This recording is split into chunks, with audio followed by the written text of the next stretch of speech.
Okay, I'll go right to left. Down here you've got the main radio. You've got the computer controllers and the waveform generators, so just on-off switches there. This is the twin lens GPS, so laser IN system plus GPS on board. Bit of a communications panel here.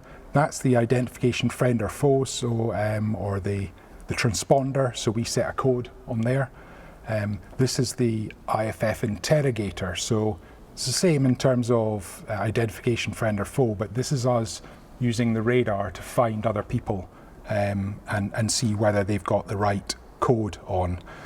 Here's the central warning panel, but 70 lights on here for different failures and whatnot.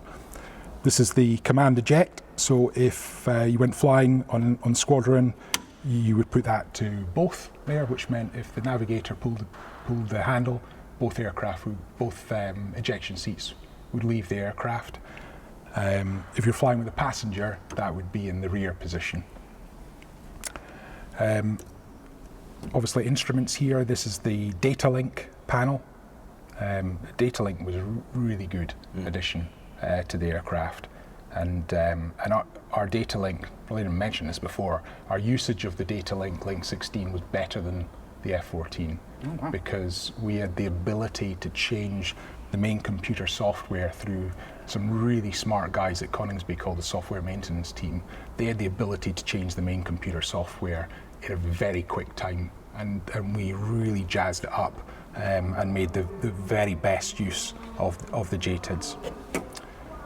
That's the main radar control panel, and as a navigator you'd be working the radar control panel, for example range selection, how many bars you're using on the radar, so the radar sweeps left to right, and how many times up and down it goes, the radar width, and then here's the controller. There's maybe about 15 different things you can do on the controller to manipulate the radar or manipulate the targets that you've selected for firing at.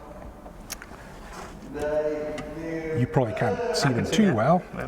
There's chaff and flare control panel here. The towed radar decoy looked exactly the same as this, but it was somewhere else, probably down here. This is the controller for the radar homing and warning receiver. This is the missile control panel. Under the yellow and black flap here is selective jettison. So if you took off on a heavy and hot with tanks on board and you had an engine failure, the nav might punch the tanks off from there in order to help the aircraft fly away. Bit of radar control panel down here, selecting the different channels for the radar, and also there's another radio back here which has got an anti-jam capability, have-quick radio. And I didn't mention up here the screen for the radar homing and warning receiver. When I arrived on the aircraft it was down here, which is kind of out of your scan, but we moved it up there as part of the Gulf War modifications.